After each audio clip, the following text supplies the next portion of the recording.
পরবর্তী ঘটনা প্রবাহ নিয়ে আপনি মন্তব্য করেছেন। আপনাকে কোট করি, ধর্মের বিশ্বাস, শিক্ষা এবং নবী রাসূলের প্রতি যেহেতু মানুষের অসীম ভক্তি ও শ্রদ্ধা থাকে, মূর্খ এবং ইতরের মতো এইটাকে আঘাত করা কোনো বাক স্বাধীনতা নয়, বরং অত্যন্ত নিচু স্তরের অসভ্যতা।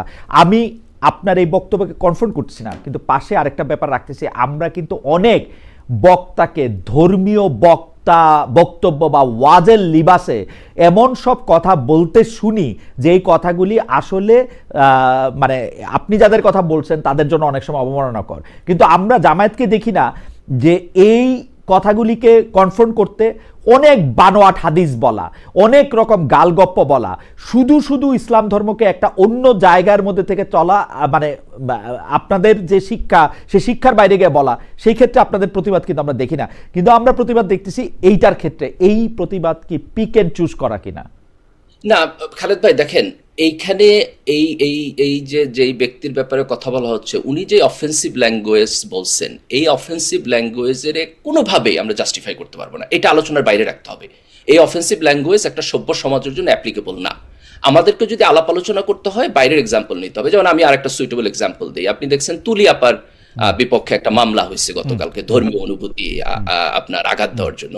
এই মামলাটা যদি আপনি দেখেন, উনি যেটুকু বলছেন সেটুকু ইমপারফেক্ট, এটা মানে বলা ওনার উচিত হয় নাই, কিন্তু এইটুকু ইমপারফেকশন কারেকশনের সুযোগ থাকা উচিত। এইটুকু ইমপারফেকশনের কথা আমরাও অনেক সময় বলি, বললে আপনি তার নামে মামলা করে দিবেন, এটা কোনো ওয়ে হইতে পারে না। তো ধর্মীয় অনুভূতি এইটা সমাজে পলিটিক্যাল ইউজ হয়।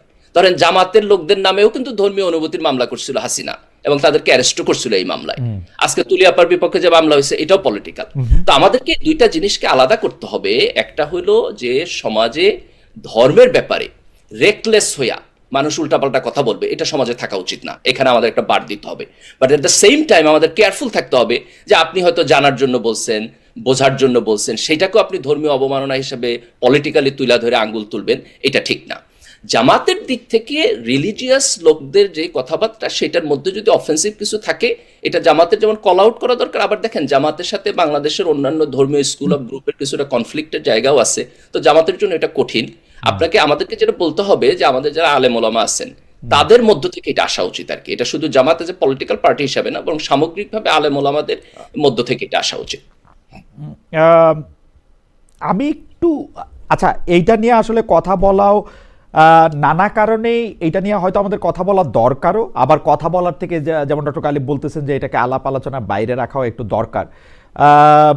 আমি এটা মেনে নিলাম। আমি এরপরে আবার এই প্রসঙ্গের মধ্যে আসবো। শুধু আরেকটা জিনিস বোধহয় আমরা এখানে বলতে পারি, সেটা হলো যে দেখেন, এই ব্যক্তির বক্তব্য অফেন্সিভ, বাংলাদেশের আইনে অপরাধ, ওনাকে অ্যারেস্ট করা হবে, সেটা ঠিক আছে। কিন্তু ওনার সাথে যারা আছে তাদের ব্যাপারে যদি আপনি অন্যরা আইন হাতে তুলে নেয়, সেটাও অ্যানার্কি। আমরা কেন ধর্মের ব্যাপারে এই অফেন্সিভ বক্তব্যকে কিন্তু গালিব, আপনি কি সিরিয়াসলি আপনি মনে করেন যে একজন পালাকার, যে এই পালা 30, 35, 40, 45 বছর ধরে এই পালাটা এমনিই চলে আসতেছে, এই পালার মধ্যে পক্ষ বিপক্ষ ধরে তাদের মতো করে তারা এটা বুঝান, এই বোঝাটা আসলে ইসলামের কোনো ক্ষতি করে বা ইসলামের অনুভূতির কোনো একটা কাজ করতে পারে? এই ল্যাঙ্গুয়েজে যদি হয় তাহলে আমি সিরিয়াস কোশ্চেন তুলবো। আপনি মানে এই ল্যাঙ্গুয়েজটা তো নতুন করে আসে নাই আর কি, মানে এটা 2001 না, আগে থাকলে আগেও রং, আগে যদি থাকে আগেও রং।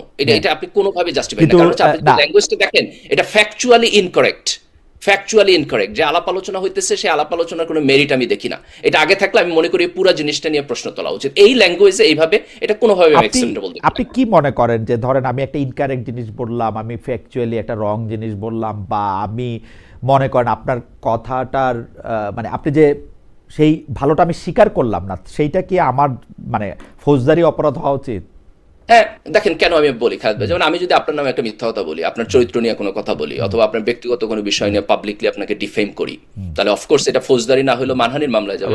মানুষের ক্ষেত্রে সত্য, মানুষের ক্ষেত্রে সত্য, রাইট, একজন ইন্ডিভিজুয়াল ব্যক্তির ক্ষেত্রে। এখন দেখেন, নবী এবং রাসূলকে আমাদের সমাজের লাখ লাখ হাজার হাজার মানুষ তার নিজের সম্মানের চেয়ে বেশি ভালোবাসে। তো আপনি যদি সেটাকে অফেন্ড করেন, it goes exactly to the same point. And second, তাদের সম্মান ডিফেন্ড করার ক্ষমতা তো তাদের আছে, তারা তো এরকম বলে নাই। মানে আপনি কি এটা মানে স্ক্রিপ্ট দিয়েও আপনি এটা বলতে পারেন যে মানে আসলে মানে ওই সম্মান ডিফেন্ড করার দায়িত্ব আল্লাহ মানুষকে দিছে? না, ডেফিনেটলি দেখেন, ইসলামে হালাল হারামের বিধান আছে, তাই না? হালাল হারামের বিধান হলো যে সেটা ব্যক্তিগত অপরাধ, আমি হারাম করলাম, আল্লাহ আমার বিচার করবে না। আপনি নবী রাসূলের ব্যাপারে এরকম অফেন্সিভ বক্তব্য বলতে পারবেন না, এটা সমাজে কেওয়াস তৈরি করবে। সেটা স্ক্রিপ্টে আছে কিনা, স্ক্রিপ্টেড কিনা? না, আপনি আপনি যদি ফিকে যান, আলাপ আলোচনার মধ্যে যান, না, ফিকের মধ্যে একেবারে ফিকে তো ভেরি স্পেসিফিকলি এই পজিশন আছে যে আপনার রাসূল সাল্লাল্লাহু আলাইহি ওয়াসাল্লামকে কেউ যদি ইনসাল্ট করে কথা বলে, তাহলে সেই ইনসাল্ট করে আপনার কথা কাছে বলে তার ওই ঈমানের ব্যাপারে প্রশ্ন আপনার কাছে হয়। আপনার কাছে ওই ভিডিওটা দেখে মনে হয়েছে যে তিনি আহ, আহ, আহ, মহানবীকে না, ইনসাল্ট আমি আমি করতেছেন, এই ল্যাঙ্গুয়েজ নিতে পারি না তিনি ডেফিনেটলি। দেখেন, মহানবীকে আমি ইনসাল্ট করতেছেন, এটা মনে হয়েছে কিনা? এক্স্যাক্টলি আমার কাছে এটা মনে হয়েছে ডেফিনেটলি। কিন্তু ওকে, আমি দেখেন, আমি হচ্ছে, আপনি যদি ধর্মের ব্যাপারে একাডেমিক আলাপ আলোচনা করতে চান, ফিলোসফিক্যাল আলাপ আলোচনা করতে চান, আমি মনে করি সমাজে সে পরিবেশ থাকা দরকার। কিন্তু আমি সমাজের মধ্যে যে সমস্ত লোকদেরকে অত্যন্ত নিচু এবং ইতর স্তরের শব্দ দিয়ে এটাকে আপনার আঘাত করার যে প্রবণতা বিভিন্ন জায়গায় দেখি, এটার ব্যাপারে আমি খুবই ডিস্টার্ব। আমি এইটাকে স্বাধীনতা দিতে ইন্টারেস্টেড না। আমার কাছে মনে হয় যে এটা স্বাধীনতার ব্যাপার না। আমার কাছে মনে হয় যে আমি যতদূর বুঝি, আমার কাছে মনে হয় যে গালাগালি, মিথ্যা কথা, এগুলির আয়ু খুব কম, এগুলির ব্যাপ্তিও খুব কম। মানে এটা 1400 বছর ধরে চলে আসতেছে বা 2000 বছর ধরে চলে আসতেছে, ভালো লোকদের, মহান লোকদের গালাগালি করা। গালাগালি বা মিথ্যাও যদি হয় সেইটার ক্ষেত্রে সেটা যায় না। আমি আমি আমি না, আমি প্রয়োজনটা কি আমার বলেন? আমি আমি আমাদের ইসলামিক আমাদের আমি সমাজকে আমি আপনি যদি আমি কোশ্চেনটা আমি আরেকভাবে আমি করেন, যদি বলি যে 1400 বছর আগে বা 570 খ্রিস্টাব্দ থেকে শুরু হয়ে 610-এর নবুয়ত প্রাপ্তি থেকে শুরু হয়ে যত দিন গেছে, একদিনও হয়তো এরকম যায় নাই যে তাকে তার নিজের দলের লোকদের, নিজের গোষ্ঠীর লোকদেরও গালাগালি না শুনতে হয়েছে। বাট আমি জানি না, সেই জন্য আমি স্ক্রিপ্ট খোঁজ করতেছিলাম যে এইটার জন্য তার ফৌজদারি শাস্তি দেওয়ার দরকার আছে নাকি তাকে আসলে মানে না, আপনি যদি পানিশমেন্টের জায়গায় প্রশ্ন তুলতে চান যে ধরেন যে এটার পানিশমেন্ট প্রসিডিউরটা কি হবে, তাহলে এটা নিয়ে ধরেন আলেম ওলামাদের আলাপ আলোচনা করতে হবে। একজন যদি ধরেন যে ফার্স্ট টাইম অফেন্স যদি হয়, সে যদি সরি বলে, তার কারেকশনের সুযোগ না না থাকা উচিত, না না তাই না? তাকে আটক করাটাই আচ্ছা সেন্টেন্সিং ইজ এ ডিফারেন্স জিনিস। আপনি যদি গিলটি নন গিলটি বলেন, তাহলে আমি বলবো যে হি ইজ গিলটি। সেন্টেন্সিং নিয়ে যদি আলাপ করতে চান, তাহলে আমি বলবো দ্যাট উইল বি এই কমপ্লিটলি গিল্টিটা ডিফারেন্ট। এই গিল্টিটা আপনিই বলতে চান? না, আমি বলতে চাই না। আপনি যদি আমার পার্সোনাল ওপিনিয়ন জিজ্ঞেস করেন, পার্সোনাল তাহলে আমি অপিনিয়ন বলবো যে জিজ্ঞেস আমার করেন, কাছে মনে হয়েছে যে উনি পার্সোনাল গিলটি। অপিনিয়ন এখন জিজ্ঞেস আপনি করেন। কিভাবে কালেকটিভলি গিলটি বলবেন, সেটা তো আইনের প্রশ্ন। ওকে, আমাকে একজন বলছেন, আমি একটু যাচ্ছি বেরিসা পাটোয়ারির কাছে। বেরিসা পাটোয়ারির কাছে অনেকগুলি বিষয় নিয়ে আমাদের কথা আছে, আমরা বেরিসা পাটোয়ারির কাছে যাচ্ছি। একজন, উনার নাম মমিন 9894, মানে এটা হয়তো উনার নাম না, কিন্তু উনি অনেকগুলি মেসেজ পাঠিয়েছেন, দেখে আমি একটু পড়ে শোনাচ্ছি। খা মহিউদ্দিন, আপনার ইসলামের নলেজ খুব সীমিত, আপনি এই আলোচনা বেশি টানাটানি না করে যে বিষয়ে আপনার এক্সপার্টিজ আছে সেটা নিয়ে আলোচনা করেন। আমি খুবই দুঃখিত, আপনার কথা সত্য, আসলে আমার ইসলামের নলেজ সীমিত, কিন্তু আমার খুব বেশি নলেজ আসলে কোনো বিষয়ে নাই। আপনাকে সো আমি যাচ্ছি বেরিসা শামীম আদার পাটোয়ারির কাছে। বেরিসা শামীম আদার পাটোয়ারি, বিগত 35 বছরে কখনো জাতীয় পার্টির ভেতরে বিএনপি পন্থী, কখনো আওয়ামীপন্থী গোষ্ঠী, এই কারণে জাতীয় পার্টি বারবার ভাঙনের মুখে পড়েছে। কিন্তু বাইরে থেকে এটা মনে হলো জাতীয় পার্টির রাজনীতি, মানে কেউ কেউ বলছেন আসলে নিয়ন্ত্রণ করে ঢাকা ক্যান্টনমেন্ট এবং ভারত। যেমন আমরা যদি বলি জিএম কাদর ভারতপন্থী গোষ্ঠীকে নেতৃত্ব দিচ্ছেন, আমাদের বলতে হবে ব্যারিস্টার আনিসুল ইসলাম মাহমুদ বরাবরের মতো সামরিক গোয়েন্দা বলয়ে থেকে রাজনীতি করছেন। এ পর্যবেক্ষণের সাথে আপনি একমত হবেন কিনা? মানে কখনো ভারত, কখনো ক্যান্টনমেন্ট, আপনারা কখনো আর জনগণের কাছে যাবেন কিনা? ব্যারিস্টার সাহেব পাটোয়ারি। না না, অনেকগুলো। 91 সালে জাতীয় পার্টি 35টা আসন পেয়েছিল। 96 সালে 17% বাংলাদেশের মানুষ জাতীয় পার্টিকে ভোট দিয়েছিল। বিদেশি অনেকের সাথে অনেকের সম্পর্ক থাকে, কিন্তু ভোটের দিন এদেশের মানুষ যেটা করে সেটাই হয়, যদি সুষ্ঠু ভোট হয়। আর আপনারা যে বিষয়ে ডিসকাশন করছিলেন বাউলদের বিষয় নিয়ে, এটা আমাদের পেনাল কোডেই অপরাধ। যদি কেউ কোনো ধর্মকে, যে কোনো ধর্মকে আঘাত দিয়ে কোনো কথা বলে, এটা শাস্তিযোগ্য, পেনাল কোডের অপরাধ আছে। আপনি নুপুর শর্মার এক্সাম্পল দেখেন, ভারতে বিজেপির নেতা, বাগ্মী নেত্রী, অসম্ভব কথা বলতেন। উনি হঠাৎ করে মহানবী সভায় বাজে কমেন্ট করলেন, পুরো মিডল ইস্ট ভারতীয় পণ্য বাতিল করা শুরু করলো, সুপ্রিম কোর্ট দেখে দেখে শাসিয়েছে। না, আপনি ধর্মীয় অনুভূতি, ব্যারিস্টার পাটোয়ারি, আপনি ধর্মীয় অনুভূতিতে মানুষের আঘাত দিবেন, এটা কোনো অপরাধ হিসেবে বিবেচিত হবে না। যে যার মতো করে যার ধর্মকে গালাগালি করবে, সেইটা যে এটা করা হবে, এইটা এইটা এটা এটা কিন্তু আমি কখনোই এটা ভালো মনে করি না। আমার কাছে কথা হলো যে ওই কনটেক্সটটা তাই ছিল কিনা। আর দ্বিতীয়, আপনি যেহেতু প্রসঙ্গটা তুললেন, সেই জন্য আমি আপনাকে বলতে পারি, ধর্মীয় অনুভূতিতে আঘাত কি শুধু সংখ্যা গুরুদের ক্ষেত্রে প্রযোজ্য বাংলাদেশে? আপনি আমি যেটা নিয়ে শঙ্কিত সেটা হচ্ছে রিয়াকশনটা। রামদা হাতে একজন বাউলকে মারতে মারতে পুকুরে ফেলে দেওয়া হলো, এইটা রিয়াকশনের দরকার ছিল না। আপনি মামলা করতে পারেন, পুলিশ মামলা নিবে, অ্যারেস্ট করবে, দ্যাটস অল। সমস্যাটা ওইখানে হয়ে যাচ্ছে। ঠিক ওই জায়গায় জিনিসটার আইনের মধ্যে থাকছে না, ব্যাখ্যার মধ্যে থাকছে না, একটা আবেগ ক্ষোভের মধ্যে চলে যাচ্ছে। গত 1-1.5 বছরে অনেকগুলো মাজার ভাঙা হয়েছে, অনেকগুলো লাশ পুড়িয়ে দেওয়া হয়েছে, 2-4টা বেশ কয়েকটা।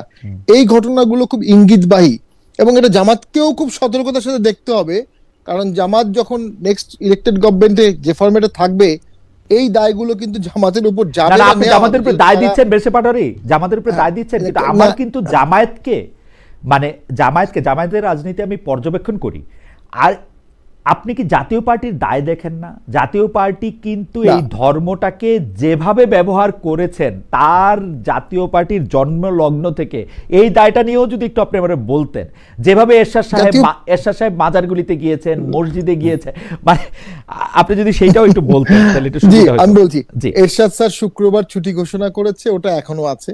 এরশাদ স্যার রাষ্ট্রধর্ম ইসলাম করেছে, এটা কয়েকবার সংবিধান অ্যামেন্ডমেন্ট হয়েছে। রাষ্ট্রধর্ম এরশাদ করেছে একবার, পরে আওয়ামী লীগ 15 অ্যামেন্ডমেন্টে ওইটা আবার নিয়ে আসছে, ওটা বাতিল করে আবার নতুন ভাবে নিয়ে আসছে। আর এরশাদ স্যার লাঙ্গল বন্ধেও তো বিশাল একটা আশ্রম করেছিলেন, জন্মাষ্টমী ছুটির দিন করেছিলেন।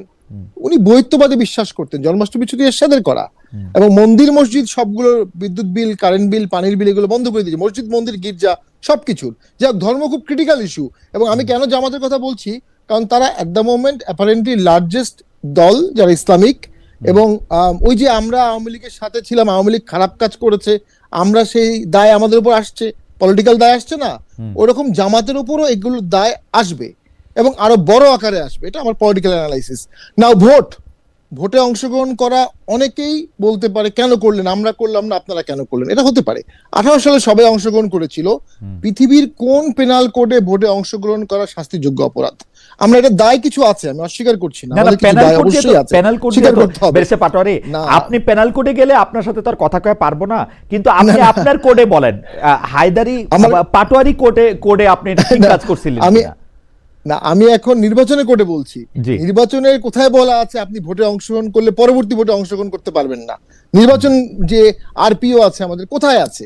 না, এটা ভোটে তো আপনি পলিটিক্যালি অংশগ্রহণ অনেকে করতে আমাদের পারবেনই, কিন্তু আওয়ামী লীগ যেখানে 2018 সালে এই নির্বাচনটা করার পর 2024-এর নির্বাচনটাতে আপনারা কোন মুখে গেলেন পাটোয়ারি? এটা নিয়ে আপনার সঙ্গে আমার বহুবার কথা হয়েছে। এইটা কি এই ইলেকশনটাতে যাওয়া মানে আওয়ামী লীগকে এক ধরনের লেজিটিমেসি দেওয়া? না, এটা তা না। শামীম ভাই, আপনারা তো গভর্নমেন্টও ছিলেন, তাই না? হ্যাঁ, 14 থেকে 18 আমাদের একটা অংশ গভর্নমেন্টে ছিল। দেখুন, এখন আসেন নির্বাচনে অংশগ্রহণ করা নিয়ে। রাইট। 86 ভোটে বিএনপি বয়কট করলো, ভোটে গেলেন শেখ হাসিনা আর গেলেন জামাত ইসলামী। 86-তে সে ভোটটা বিএনপির চোখে ন্যাক্কারজনক ভোট। আর 194 দিন কেয়ারটেকার গভর্নমেন্টের জন্য আন্দোলন করলো, জামাত করেছে, জামাতের আইডিয়া কেয়ারটেকার গভর্নমেন্ট, ভালো আইডিয়া, সেটা আওয়ামী লীগ অ্যাডপ্ট করেছে। জাতীয় পার্টি 194 দিন আন্দোলনের পরে 15ই ফেব্রুয়ারির একটা সম্পূর্ণ বাকওয়াস ইলেকশন করলো বিএনপি, করে আবার একটা অ্যামেন্ডমেন্ট করে সংসদ ভেঙে দিল। তা খারাপ ইলেকশন কে করে নাই?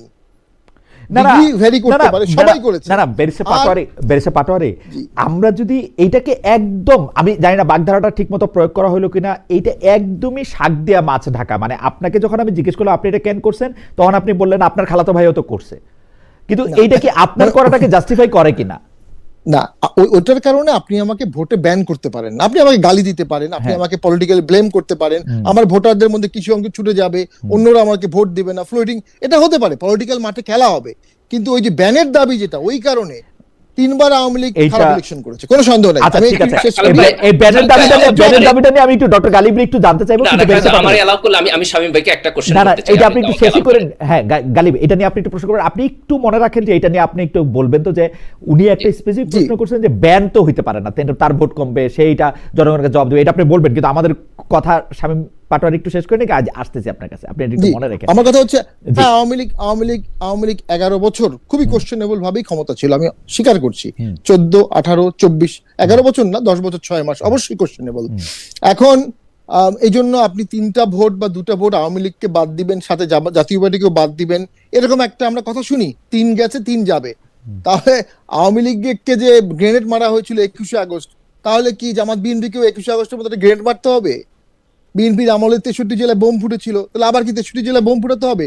মানে না না, কিন্তু আচ্ছা ঠিক আছে, ফুটাইতে হবে না, কিন্তু বেরসে পাটোয়ারি, আপনি একজন জুরিস্ট, আপনি বলেন তো যে এই 14, 18, 24 এই 3 নির্বাচন করার জন্য এবং আমাদের মাথায় জগদ্দল পাথরের মতো চাইপা থাকার জন্য আপনি কোনো শাস্তি রেকমেন্ড করবেন না? কোনো শাস্তি হবে না?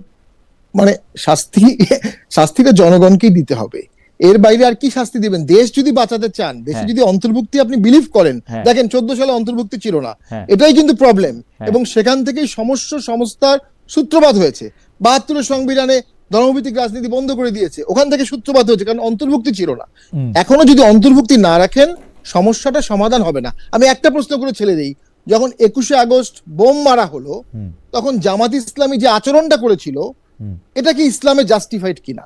মানে ইসলাম একটা অন্যায়ের প্রতিবাদ করবে, ন্যায় বিচার চাবে, নাকি জজ মিয়ার নাটক করবে? ওকে, আপনি এটা বলবেন ডক্টর গালিব, কিন্তু আপনি আমাকে একটা কথা বলেন তো, ইসলামিক আচরণ কি খালি জামায়াতে ইসলামীরে করতে হবে? জাতীয় পার্টি, বিএনপি, আওয়ামী লীগ কাউরে করতে হবে না?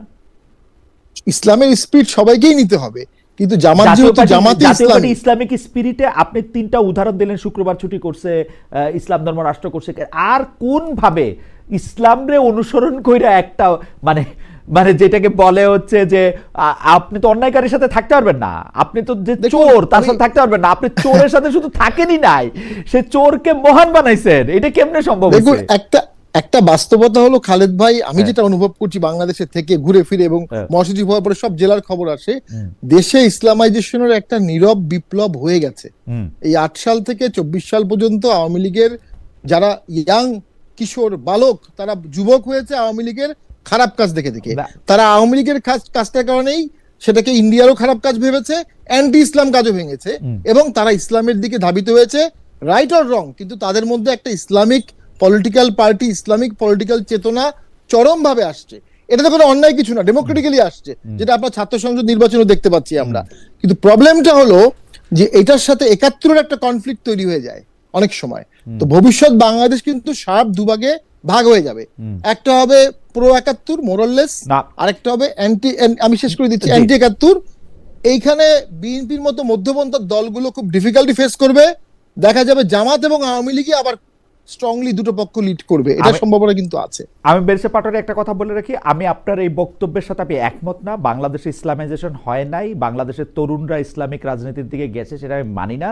এটা আমি তখনই মানবো যখন আমি দেখবো বাংলাদেশের লোক ঘুষ খায় না, বাংলাদেশের লোকজন অন্যায় করে না, মিথ্যা কথা বলে না। এইটাকে যে ইসলামাইজেশন বলে, এই ইসলাম আমি মানি না। এই মুখে আমাকে 2টা গালি দিয়া 4টা এটা করে, এটার মধ্যে ইসলাম প্রতিষ্ঠিত না। যেদিন থেকে বাংলাদেশের মানুষ বলতে পারবে যে আমি ঘুষ খাই না, আমি টেন্ডারবাজি করি না, আমি অন্য জায়গায় কোনো অন্যায় করি না, তখন আমি বুঝবো যে এর মধ্যে ইসলামাইজেশন হয়েছে। যেহেতু এটা ইসলামাইজেশন না, সেহেতু এটা টিকবে না, এটা পলিটিক্যাল ইসলাম, এটার মধ্যে ঝামেলা হবে। দেখি আমি একটু ডক্টর গালিবের কাছে যাই। ডক্টর গালিবরে আমি 2টা পয়েন্ট একটু নোট করতে বলছিলাম, ডক্টর গালিব নিশ্চয়ই নোট করছেন। ডক্টর গালিব, আপনার কাছে আসার আগে আমি একটু দর্শকদের কাছে জানতে চাইছিলাম যে শেখ হাসিনাকে ফেরত চেয়ে বাংলাদেশের চিঠি পরীক্ষা করছে ভারত, বলেছেন দেশটির পররাষ্ট্র মন্ত্রণালয়ের মুখপাত্র রণধীর জয়সওয়াল। দর্শকদের কাছে জানতে চেয়েছি, প্রিয় দর্শক, ইউনূস সরকার এভাবে হাসিনাকে ফেরাতে পারবেন বলে মনে করেন কিনা? শতকরা 17% মনে করেন পারবেন, 83% মনে করেন পারবেন না। 16,000 দর্শক ভোট দিয়েছেন। ডক্টর গালিব, এইটার মধ্যে 2টা প্রশ্ন। একটা প্রশ্ন তো হচ্ছে ব্যান কেন করা, আর অন্তর্ভুক্তি না করলে ভবিষ্যতে আরো ঝামেলা তৈরি হইতে পারে কিনা? দেখেন, অন্তর্ভুক্তি আপনি কাকে নিয়ে করবেন? অন্তর্ভুক্তি করবেন যে আপনার পলিটিক্যাল প্রসেসের পার্ট, তাই না? যে পলিটিক্যাল প্রসেসটাকে শেষ করে দিয়ে নিজে ফ্যাসিস্ট হয়ে গেছে, আপনারে গুম করছে, খুন করছে, আপনারে মাইরা ফেলছে, তত্ত্বাবধায়ক সরকার ব্যবস্থা বাদ দিয়ে 3টা ইলেকশন চুরি করছে, এবং সে একই জায়গায় আছে। সে এখনো মনে করে যে সেই বৈধ কাজ করছে। জুলাই গণ অভ্যুত্থান হচ্ছে একটা সন্ত্রাসী ঘটনা। আপনি দেখেন এখনো সে হচ্ছে আপনার বাসে আগুন দেয়। তো এই রাজনীতিকে আপনি কিভাবে জায়গা দিবেন? এই রাজনীতিকে তো আপনার জায়গা, মানে আওয়ামী লীগ যদি একটা ক্রিমিনাল এন্টারপ্রাইজ হয় তাহলে তো আপনি তাকে স্পেস দিতে পারবেন না। আওয়ামী লীগ যদি একটা পলিটিক্যাল এন্টারপ্রাইজ হয় তাহলে আপনি তার ব্যাপারে কথা বলতে পারবেন। তো এখন আওয়ামী লীগের বিচার শেষ করার আগে আমি তো মনে করি না যে আওয়ামী লীগ একটা পলিটিক্যাল ইনস্টিটিউশন, এটা তো একটা ক্রিমিনাল ইনস্টিটিউশন, যারা হচ্ছে একটা আপনার গণতন্ত্র বাদ দিয়ে বিচারের মাধ্যমে একটা শুদ্ধিকরণ হইতে হবে, বিচারের মাধ্যমে এক্স্যাক্টলি। আর শামীম ভাই যে প্রশ্নটা লিগালি তুলতেছেন, এটা তো লিগাল মামলা না যে হচ্ছে আমি আগের ইলেকশনে গেছি বলে এখনকার ইলেকশনে যাইতে পারবো না। মামলাটা হলো যে আপনারা ফ্যাসিবাদের সাথে ছিলেন। শামীম ভাই, আমি আপনাকে একটা কোশ্চেন করতে চাই, সেটা হলো যে আপনি যেটা বলছিলেন যে কিছু লোক হয়তো জাতীয় পার্টির ভোট দিবে না, কিছু লোক গালাগালি করবে, এই কিছু লোকের মধ্যে আপনি নাই কেন? আপনি কেন চিন্তা করলেন না যে জাতীয় পার্টি যে কাজটা করছে এটা ভুল, এই জাতীয় পার্টি করা যায় না? What's your own reasoning? আমি বেরসে পাটোয়ারির কাছে যাব। ডক্টর গালিব, আপনি ধরেন জামায়াতকে যে সমর্থন করেন, জামায়াতের কাজকে 100% ঠিক হচ্ছে মেনেই আপনি করেন, বা এখন পর্যন্ত না, যত আমি জামাত ইসলামী of course না, 71 of সাল course থেকে যখন আপনি তো No. সেই একই কারণে পাটোয়ারি করেন জাতীয় পার্টি। না এখন দেখেন, এক্স্যাক্টলি আপনার উত্তর ঠিক আছে খালেদ ভাই। তো এখানে ইস্যুটা হলো যে কিছু কিছু অপরাধ এত বড় হয়ে যায়, যে অপরাধটা থাকলে পরে আপনি আপনার পজিশন হচ্ছে আপনি রিনিউ করবেন। তো অপরাধ একটা পর্যায়ে থাকতে পারে মাইনর ইস্যু, যে ওকে আমি এইটুকু ইগনোর করতে পারি, যে এইটুকু ডিসএগ্রি করে বাকিটা করি। কিন্তু আপনার যদি 60% ভুল হয় 40% রাইট হয়, তাহলে তার আপনি থাকতে পারবেন না। আমি তো একটা ছোট জাতীয় পার্টির আমি গত আমি 15 আমি গত 10 পাটোয়ারির বছরের পক্ষে রাজনীতির রাইটটা কোনটা আমি তো এটা বুঝি না। রাজনীতির রাইটটা কোনটা সেটা আপনি আমাকে বলেন, কিন্তু আমি পাটোয়ারিকে সংসদে শেখ হাসিনার সামনে দাঁড়ায় শেখ হাসিনার যেই সরকারের সকল কিছুর যেভাবে নিন্দা উনি করছেন, টক শোতে গিয়ে উনি যেভাবে কথা বলছেন, তারপরেও কি আপনার মনে করেন আপনার কি ভাল লাগবে শামীমা পাটোয়ারিকে ইলেকশন করতে আপনি দিচ্ছেন না? এটা আপনি জাস্টিফাইড মনে করেন? না, দেখেন, আমি ব্যক্তিগতভাবে ওনার ব্যাপারে আমার কোনো না, জামাত ইসলামীর কি এই অবস্থাটা ঠিক আছে যে যে পাটোয়ারি বা পাটোয়ারির মতো এরকম আরো আছেন কিন্তু কয়েকজন যারা জাতীয় পার্টি করলেও, আমি বলতেছি আর কি, আপনি ইনসাফের খাতিরে আপনি আমারে বলেন। এখন দেখেন, আমার পার্সোনাল পজিশন, আমি হিসাবে আমার পার্সোনাল পজিশন হলো, আমি যেটা চাই, আই ওয়ান্ট অ্যান এক্সাম্পল যে আওয়ামী লীগের ফ্যাসিবাদের সাথে যারা ছিল তাদের একটা পানিশমেন্ট হইতে হবে, যে পানিশমেন্টের মধ্য দিয়ে এই দেশের রাজনীতিতে একটা এক্সাম্পল তৈরি হবে, যে যারা বুঝবে যে আমি গণতান্ত্রিক প্রক্রিয়ার বাইরে চলে গেলে দ্যাট উইল নট গো আনপানিশড। এবং এটাতে যদি 2-4 জন ভালো লোকের কিছুটা ক্ষতিগ্রস্ত হয়, আমি মনে করি এটা মাইনে নেওয়াই আমাদের জাতীয় ইন্টারেস্টের ওকে, ভালো। ফেসিবাদের সঙ্গে ছিল, এটা সংজ্ঞায়ন হচ্ছে জাতীয় পার্টি করলেই ফেসিবাদের সঙ্গে ছিল, আওয়ামী লীগ করলেই ফেসিবাদের সঙ্গে ছিল। না খালেদ ভাই, আপনি যদি আমি মূলনীতি বললাম, হ্যাঁ। এই মূলনীতিতে যদি ডেফিনেশনে জাতীয় পার্টি না পড়ে আপনি বাদ দিয়ে দিবেন, কোনো সমস্যা নাই। আপনি মূলনীতি এগ্রি করেন, তারপরে বলেন যে একটা আলাপ আলোচনার ফ্রেমওয়ার্কের মধ্যে দিয়ে আমরা এটা ঠিক করব। আমি জাতীয় পার্টির স্পেসিফিক বক্তব্য দিতে চাই না, আমি শুধু বলতে চাই যে আপনি আওয়ামী লীগকে নির্বাচনে আনতে পারবেন না। কারণ আওয়ামী লীগ এখনো ফ্যাসিবাদের মধ্যে আছে, এবং আওয়ামী লীগের ফ্যাসিবাদকে যারা স্ট্রংলি সহযোগিতা করছে আপনি তাদেরকে মাইপা কিছু লোককে বাদ দিবেন, just to make an example. Just asking, এই ক্ষেত্রে কি আমরা এই দায়িত্বটা জনগণের কাছে দিতে পারি না, তাই না? যেমন কেন আমি কথা বলতেছি গালিব, আমি বলি সেইটা হচ্ছে 2023-এর অক্টোবরে একবার আমি মানে মানে মানে ওপেন বলছিলাম যে শেখ হাসিনার যদি সাহস থাকে শুধু চেয়ারটা ছাইরে শেখ রেহানাকে প্রধান নির্বাচন কমিশনার বানায় ইলেকশন দেন, দেখি কয়টা আসলে জিতা আসেন। মানে আমার কথা হইল, জনগণ দিয়া প্রত্যাখ্যাত হওয়ার বা জনগণ তাদেরকে প্রত্যাখ্যান করার যে সুযোগটা গণতন্ত্রের আছে, সেইটা কি আমরা নিতে রাজি না? মানে ব্যাপারটা কি এরকম? না, এখানে দুইটা জিনিস, একটা হলো যে এক পর্যায়ের অপরাধ আছে, যে পর্যায়ের অপরাধ হলে আমরা তাকে জনগণের কাছেই পাঠাই না। যেমন ধরেন একজন লোক দুর্নীতির কারণে অভিযুক্ত হইলো এবং সর্বোচ্চ আদালত থেকে পানিশমেন্ট হইলো, আপনি তার ব্যাপারে আর্গুমেন্ট করেন না যে আমি তাকেও নির্বাচন করতে দিব, দেখি জনগণ ভোট দেয় কিনা। বরং আপনি কিন্তু এই আর্গুমেন্ট করেন যেহেতু সে কনভিক্টেড, সে ইলেকশন করতে পারবে না। ধরেন একজন ঋণ খেলাপি, তার ব্যাপারে কিন্তু আপনি এই আর্গুমেন্ট করেন না যে সে ঋণ খেলাপি, সো হোয়াট, পিপল ডিসাইড। আচ্ছা ঠিক আছে, এটা ব্যক্তির ক্ষেত্রে যেমন ঠিক, এটা কি দলের ক্ষেত্রেও ঠিক? আমি মানি যাদের ব্যক্তিগত অপরাধ আছে তারা ইলেকশন করতে পারবে না, কিন্তু দলই নামতে পারবে না, দলই কিছু বলতে পারবে না, আওয়ামী লীগের কথা মুখ দিয়েই বলা যাবে না। আমি আওয়ামী লীগের কথা বললে আমিও আওয়ামী লীগের দোষর হয়ে যাব, আমার নামে হাজার ফর ইনফাইনাইট টাইমের জন্য মনে করি না, কিন্তু একটা টাইম বিং আমি মনে করি এটা আমাদের গণতন্ত্রের জন্য জরুরি। কারণ আপনি যদি এখনই আওয়ামী লীগকে ইনরোড দেন, তাহলে আওয়ামী লীগ এখানে আইসা আবার কেওয়াস তৈরি করবে, কারণ সে তো আপনার এগেইনস্টে সন্ত্রাস করবে আবার। এই গেমের মধ্যে যাওয়ার কোনো মানে আপনি মনে করতেছেন ওকে যদি আপনি রেজিস্ট্রেশনের বাইরে রাখেন তাহলে আর ও কেওয়াস করবে না, সন্ত্রাস তৈরি করতে পারবে না? আপাতত পারবে না, কারণ আপনি যদি তাকে নির্বাচনের বাইরে রাখেন, দেখেন আপনি সব নির্বাচনের বাইরে রাখলে আপনি আর এটা করতে পারবেন না, আপনি এরকম মনে করছেন? ঠিক আছে, আওয়ামী লীগের পলিটিক্যাল সাপোর্ট লেস দ্যান 10%, এই 10%ও আপনার পোলগুলো যদি এখন দেখেন, আগামী নির্বাচনে এই 10% এদিক ওদিক ভাগ হয়ে যাবে। আপনি যদি আওয়ামী লীগের বিচার করেন, একটা নির্দিষ্ট সময় সে বাইরে থাকে, তাহলে এর মধ্যে দিয়ে বাংলাদেশ একটা নতুন পলিটিক্যাল ল্যান্ডস্কেপ। তাহলে ও কেওয়াসটা আর করবে না, যে কেওয়াসটা আপনি ধারণা করতেছেন যদি ওর ইলেকশনে আনেন তাহলে। আচ্ছা, তাকে ইনফাইনাইট টাইম, আমি ইনফাইনাইট টাইম বাইরে রাখার পক্ষে না। আমি মনে করি বিচারের পরে আপনার রিকনসিলিয়েশন শুরু করতে হবে। মোটামুটি 3টা নির্বাচন বাইরে রাখার ব্যাপারে পরিষ্কার। বেরিসা পাটোয়ারি আপনার দিকে একটা প্রশ্ন ছুড়ে দিয়েছিলেন, সেটি হচ্ছে যে জামাতে ইসলামী ওই সময় 21শে আগস্টে গ্রেনেড হামলার পরে জামাতে ইসলামের অবস্থানকে নিয়ে ইসলাম অনুমোদন করে কিনা? আপনি যদি ছোট্ট করে জবাব দেন। আমরা আসলে পাটোয়ারির সাথে কথা কম বলতেছি, আপনার সাথে কথা বলতে বেশি ভালো লাগছে। জোটে যখন জামাত ছিল, আমি যদি ওভারঅল তাদের পারফরমেন্স দেখি, তাদের 2 জন মন্ত্রী ছিলেন, তারা 1 পয়সারও করাপশন করেন নাই, এটা তাদের এক্সট্রাঅর্ডিনারি জিনিস ছিল। আর আপনি যদি আমার এখানে একটা প্রশ্ন আছে, এখানে আমার একটা প্রশ্ন আছে। জি বলেন। বিএনপির মন্ত্রিসভায় আমি ধরে নিলাম সেই সময় 30, 35 থেকে 40 জন লোক ছিল, এর মধ্যে করাপশন করছে কিন্তু আসলে 5-6 জন। বিএনপিরও 27-28 জন ছিল যারা করাপশন করে নাই, ট্রাস্ট না, সংখ্যাটা বোধহয় আরেকটু কম হবে। আচ্ছা, কিন্তু 22-23 জন, আপনার point taken। 17-18 জন। জামাতের যদি ধরেন 2 জন ধরেন করাপশন না করে 50%, 17-18 জন করে নাই, করে নাই। 50%, এটা ধরেন ব্যক্তির জন্য জামাত- করে নাই, ব্যক্তির কারণে। না না, সে ঠিক আছে, কিন্তু জামাতের যেহেতু দুইজনই করে নাই, এটা জামাতের জন্য একটা পজিটিভ পয়েন্ট। আপনি Okay. প্রশ্ন তুলতে পারেন, এই দুইজন যদি 60 হয় তাহলে কি তারা না কইরা থাকতে পারবে? That's a valid question. কিন্তু ওনারা করে নাই। কিন্তু আমি যদি ওনাদের সমালোচনা আপনি যদি নেগেটিভ পয়েন্ট করতে চান, তাহলে আমি 3টা বড় পয়েন্ট বলবো। একটা হচ্ছে বিএনপির করাপশনের ব্যাপারে ওনারা পাবলিকলি সমালোচনা করেন নাই। 2 হলো বিচারপতিদের বয়স যখন বাড়ানো হয়েছে, এন্ডোর্স করছেন, প্রতিটা কাজ এন্ডোর্স করছেন, মানে প্রতিটা কাজ এন্ডোর্স করছেন। এন্ডোর্স বলতে পারেন, ওকে, আই এগ্রি উইথ দ্যাট। সংসদে যখন প্রশ্ন উঠেছে, ছোট করে প্রশ্ন উঠছে, তখন প্রতিটা কাজ এন্ডোর্স করছেন। ওনারা মারা গেছেন, ওনাদের সম্পর্কে আমি কিছু বলতে চাই না, কিন্তু এই সংসদের ওই হ্যান্ডসার যদি আপনি পড়েন, প্রতিটা কাজ এন্ডোর্স করা হয়েছে, প্রতিটা কাজ।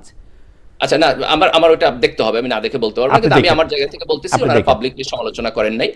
সেকেন্ড হইলো বিচারপতিদের বয়স বাড়ানো হয়েছে। আপনার এই বাড়ানোর মধ্য দিয়ে আপনার তত্ত্বাবধায়ক সরকারের পলিটিক্যাল ইনস্টিটিউশনকে আপনার আঘাত করা হয়েছে, এটাকে ওনারা সমালোচনা করেন নাই। শামীম ভাই যে প্রশ্ন তুলছেন সেটার মেরিট আছে, যে 21শে আগস্টের যে বোমা হামলা হয়েছে সেটাকে বিএনপি যখন আপনার এই জজ মিয়া নাটক করছে, ওনারা সেটার সমালোচনা করেন নাই। এটা অন্যায় কাজ করছেন, ভুল কাজ করছেন, ভুলকে আপনার স্ট্রেট ফরওয়ার্ড ভুল বলতে হবে। কিন্তু ডক্টর কালিব, আপনি যত সহজে ভুল বলেন, জামাতের কেন্দ্রীয় নেতাদের মধ্যে আমরা এত সহজে ভুল স্বীকার করাটা আমরা দেখি না। তারপরেও আপনাকে ধন্যবাদ জানাতে চাই, যে কারণ আপনার কথা যেহেতু তারাও শোনেন, নিশ্চয়ই এটাতে 100 এটার মধ্যে প্রভাব আমরা দেখতে পাবো।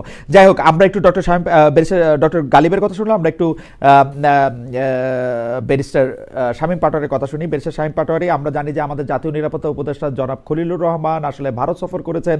তিনি ভারতের নিরাপত্তা উপদেষ্টা অজিত দোভালের সঙ্গে বৈঠক করেছেন এবং বিভিন্ন গুরুত্বপূর্ণ বিষয়ে আলোচনা করেছেন, কিন্তু আমাদেররা এখনো জানি না যে এটার মধ্যে কি আলোচনা হয়েছে। আমরা কিন্তু এর আগে দেখছি যে জাতীয় পার্টি প্রধান ভারত সফর করতেন, ফিরে এসে সাংবাদিকদের বলতেন কিছু বলা যাবে না। আমার কাছে মনে আসে যে আমি একবার চেপে ধরছিলাম যে না, আপনাকে বলতেই হবে, আপনি বলবেন না কেন? আপনি একটা বিরোধী দলের প্রধান, তিনি, আপনি এটা কেন বলবেন না? কিন্তু তিনি আমারও বলেন নাই।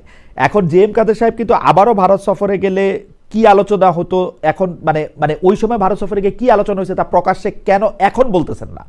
মানে তিনি কেন এখন আমাদেরকে জানাইতেছেন না যে তাকে আসলে কি চাপের মধ্যে দিয়ে যাইতে হয়েছিল, বা তিনি কি চাপের মধ্যে গেছেন? তাহলে আমরা এটা বুঝতে পারতাম।